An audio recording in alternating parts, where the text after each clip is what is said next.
What's up, YouTube? Earlier, I recorded some video clips of my friend talking to a police officer on how citizens are treated by officers.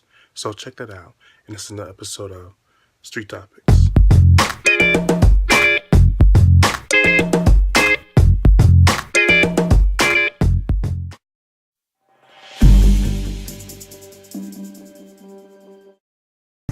And I asked, have you guys been treated? I was having a talk with Madeline. I walked into Academy, God, we had one here, the other day. I work for Gene. I do school security, stuff like that. We do some traffic enforcement, which is rare for this county other than DPS in the city. And of course, we write a few tickets once in a while. People just love it when you pull them over and visit with them around the ticket. They just love you. But honestly, other than one little blue-haired lady yelled at me about a month ago, but even then, she was just frustrated. I don't feel that. Right. Folks are pretty. I'm 49 years old. I know I don't look it. I got 3 kids. I'm a wife. I mean, I've been in the private sector, public sector. I've done this job before. Been a cop for 20 years. Cops are citizens. We're a citizen with a little bit extra special job of enforcing the law, public service. When things go bump in the night, we bump back. But even then, we have rules. Now, I speak for all of us that wear this uniform, even though it only takes 1 or 2 to screw it up for everybody. But your job this is all based on y'all. Y'all support this. I just wear it and support that. Andy Griffith Show. Barney Fife, he's fussing with a couple of guys that are doing some illegal fruit selling somewhere. And they always try to intimidate the poor little guy. But he talks about the same thing back in 1960-something when that show was first starting out, about what this badge is all about. It represents everybody around him that support him. And that's what it's about. And I think we lose sight of that. Even on this side of the street, sometimes they lose sight of that. It's us and them. No, it's not. Some of that you're getting from folks that are in a larger, more congested area, and they feel that way sometimes. But I've never felt that way. If you find in any organization, may it be law enforcement, may it be medical, may it be teachers. Yeah, teachers. If anybody feels outnumbered, go talk to a teacher. Oh my gosh. But my point is, in any sector, may it, however the profession, whatever the profession, if you don't find someone who's going to try to push the envelope, I don't care if you are civilian, I don't care if you are, it doesn't matter what it is. You could be a cookie baker. Yeah. You know, there's going to always be someone who pushes the envelope. Yeah. But nonetheless, let each individual person let their reputation stand for them. Yeah. You know, let them prove themselves. You know, I don't find where I have a problem with for this officer, because I'm asking about this particular situation. This officer who has been working in Huntsville for 30 and 40 years has to all of a sudden be treated differently, knowing that he's been kind, he's been fair, so forth and so on, be treated differently because a lawman may or may not have done something. Yeah. You know, that's my thing. Whether it was 9/11, this person who runs the convenience store has been kind and has been respectful. Why am I to treat him differently? You know, that's my whole thing. Even in the Bible, it teaches you back to this subject that you're going to have authority over you, and you're to respect that, and that's practice. If you so choose to go to heaven, because that's how it's going to happen. Oh, yeah. There's going to be an authority over you. So if you can't respectfully and properly remain in your place, you know, here, you're not going to be expected to do that there. If you're doing something wrong, what do you think is going to happen?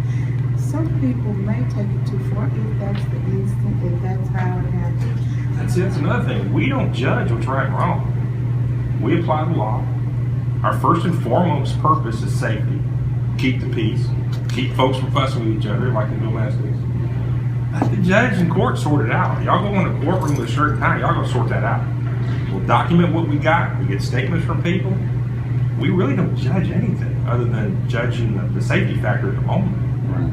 And that's all we do. That's all we're supposed to do. You know, we don't even accuse of anybody of a crime. District attorneys or grand juries do that. They look at the facts and circumstances, see if there's anything there. And it is as rough as the system seems to be sometimes, it's still the best one on the planet. Go get arrested in Germany and see when you're going to see a lawyer. The state might allow you to have one, maybe, maybe not. You know? You remember that I movie? mean,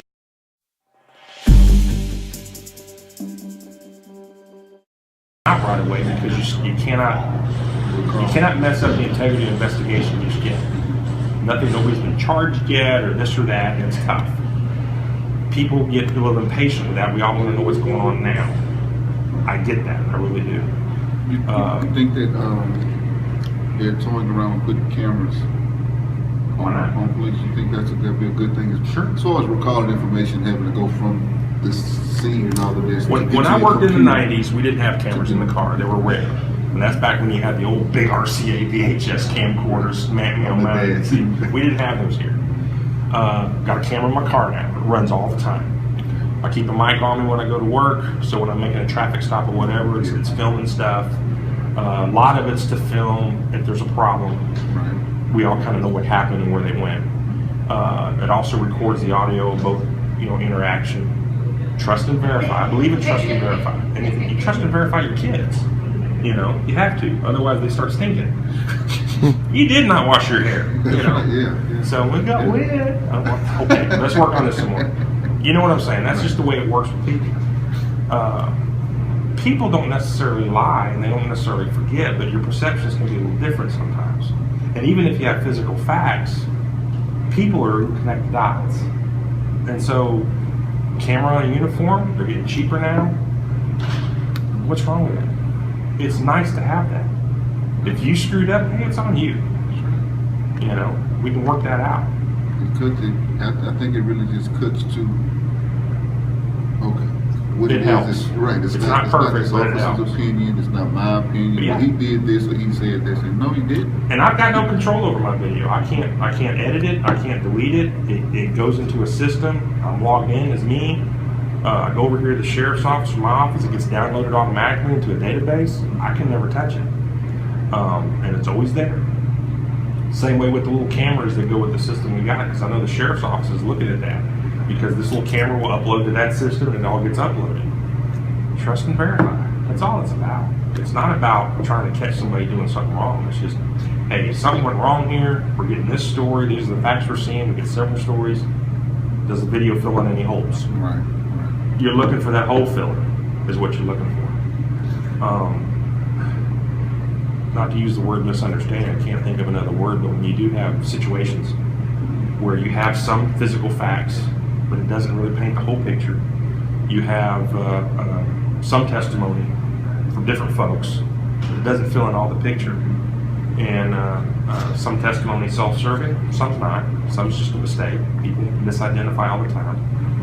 I've seen it. They say an eyewitness is the most unreliable witness. It is. Even look at your own stuff. You say, I swear to God, I just saw that. That's not what I saw. But there it is, laying right there. I thought I saw something else. Your mind will play tricks on you. So having physical stuff or an independent source of recording something helps a lot. People get paranoid about putting, cameras on street corners. They would never have caught those Boston bombers without those dark cameras. At least they knew who they were looking for. Now, just like with marketing people that say you junk mail and junk, I also am a big firm believer in the Fourth Amendment, the Sixth Amendment, and the Eighth Amendment. Just because you can doesn't mean you should. So there's some, it's good to be able to go to things if you need to look for something specific. But if you don't need to look, don't be looking. That's right.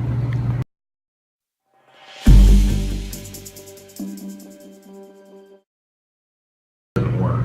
I don't think it should, my right to carry arms should be taken away because some people don't need it and some people abuse it. It's just to say the majority rules where there are still gonna be instances where it's needed. Gun control, yes, that would keep the rare incidences where it was abused, the liberty that we have, it was Yeah. abused. That would keep that from happening or prevent that from happening. But like you say, there's still gonna be times, there will be areas where those who think it makes them brave, there's still some people where it keeps them safe. Yeah. I just don't, these gun control situations really start to irritate me because why do I have to suffer because there are dumb people, you know, out there. You know, gun control, I think it only really polices, no pun intended, those that fall through the cracks. Yeah. If you're a criminal, you're gonna know criminals that are gonna rob pawn shops and rob gun stores. So bad people want guns, but always be able to get guns. There's folks that You know, operate outside the norm. you know, Most of our laws is based on norms, not just. Everybody agrees that murder is illegal. Everybody agrees that robbing banks is illegal. But I grew up in the 70s, 80s. Back in the 70s, because I studied all this in CJ, you could get 11 years in prison for having one little marijuana thing in your car. Yeah. 11 years, really? You learn a whole lot. And did that really work? You lose a whole lot in the 11 So I mean, years. It but for wasn't anybody worth out working outside of public norms, which is what most laws should be based on, there's some things you don't really need laws for. You just need whatever happened to public shame. Shame on you. That kind of thing. You know? That's what, I'm originally from Beaumont. So when I moved here, it tripped me out is when people get arrested, they'd be all in the newspaper. I was like, wow. Because I lived in Houston for a while. I was like, man, it would be a whole, if they went that far. But Yeah. it leads to the public shame of it all. You know, open up the paper and now your whole family knows that, what did you do last night? You know what I'm saying? It's that kind of thing. Yeah. And that goes a long way. Goes a long way. I remember Judge Hale, she had that thing, if you stole, that you had to stand outside the place that you stole with a placard on you that says, I stole from this store. And you had to parade in front of that store. That's supposed to It be was pretty damn effective. You know, that kind of thing, it would. Just, I mean, when I was in like 11 years old, and I told my mother I wanted bubble gum. Me, her, and my sister went to the store. And she said, I'm not getting you any bubble gum. You don't need it. So I'm going to be slick. So I stole a pack of gum. So I get out to the truck, and in the parking lot, my younger cousin, my mother's cousin and her son, my second cousin, they were there. He and I 3 days apart. So he come in and, hey, want a piece of gum? Yeah, give me some gum. My sister said, where'd you get gum from? My mama bought it. She said, no. Now you lied.